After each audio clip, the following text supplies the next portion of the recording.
everybody, I'm Jay Diaz. Thank you so much for joining me today.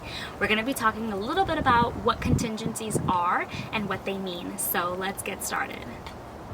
So what's a contingency? In basic terms, a contingency is just something that has to take place before the closing of a real estate transaction. So with that being said, a contingency period refers to a time period that's been specified and agreed upon by all parties within a real estate contract that determines when a contingency starts and finishes. Keep in mind, many times when an offer is presented on a property, there's going to be some negotiation that takes place.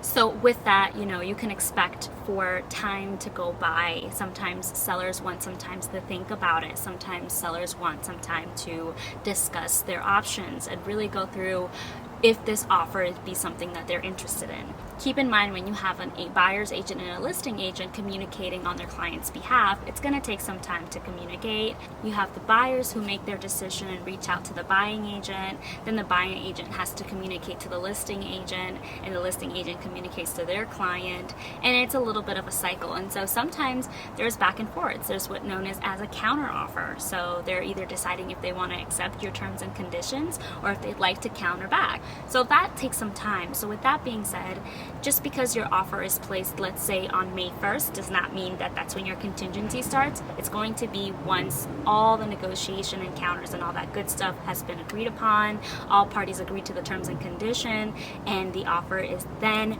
binding, aka accepted. And that is when the contingencies do officially start. So as you may or may not know, real estate is practiced in different ways in different parts of the country. So they may have different names, different laws, different policies, rules and regulations that will differ from state to state. So just keep that in mind. But throughout all of it, there are some common threads. So we're going to touch base on 3 of the most popular or common contingencies that we may see within a real estate contract. So the first contingency that we typically see is known as your inspection period. This typically lasts anywhere from 7 to 10 days, and it allows time for the buyer to do their due diligence and have an inspector come out, inspect the property. You get the report, you see what repairs need to be done, and therefore you are allowed to negotiate with the seller to see if they will, repair or give credit, or see if you guys can meet in the middle, etc. Within this time frame, if you as the buyer decide to pull out of the contract for any reason whatsoever, you are protected, and your earnest money will also be protected as well. The second contingency that we typically see is known as the financial contingency, and this is where the funding comes in. This contingency period typically lasts anywhere from 21 to 25 days. This is where the lender has time to get the loan approved for the buyer, so they may have the fundings to close. If for whatever reason the buyer is not able to obtain the approval for the loan within this time frame, they are also protected to pull from the contract and keep their earnest money. That is the only reason that they're able to pull out of the contract without any legal fees or losing their earnest money, if it's because they're not able to secure that loan, hence the word financial contingency.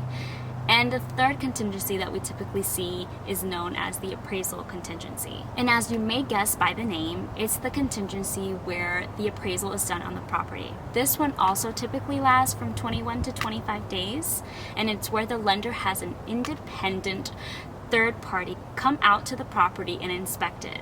They run comps, they look at the condition of the property inside and out, and they determine what they believe is fair market value.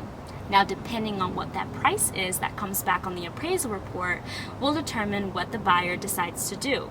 If value comes back and it's actually lower, let's say the house is priced at $300,000, which was what the buyer agreed to pay, but then they have the appraisal company come out and run the appraisal and it only comes out to be $295,000, then they have that opportunity to present the appraisal report to the seller and say, look, this is what the appraisal company determined the fair market value of the property to be, and this is what our lender is willing to give us, and this is what we are willing to pay for the property because it's only fair.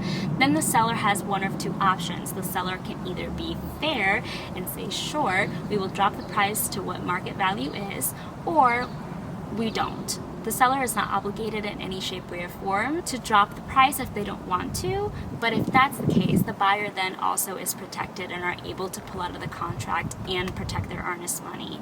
So there you go, guys. That was just a quick run through on the typical contingencies that you may see in real estate. keep in mind there are way other contingencies out there. There's some crazy contingencies. I've even heard of someone saying, hey, I'll buy this house if you throw in that horse. Or hey, if you throw in that boat. I mean, it happens, so you never know. But before we go, I must ask, if you learned something new or found this video helpful, go ahead and give me a thumbs up and subscribe to my channel. And feel free to share with your family, friends, or anyone you think might benefit from watching this video. Thank you guys again. I am on Instagram at JDiazRealEstate and on Facebook at JDiazRealEstate. Thank you so much for joining me. Until next time.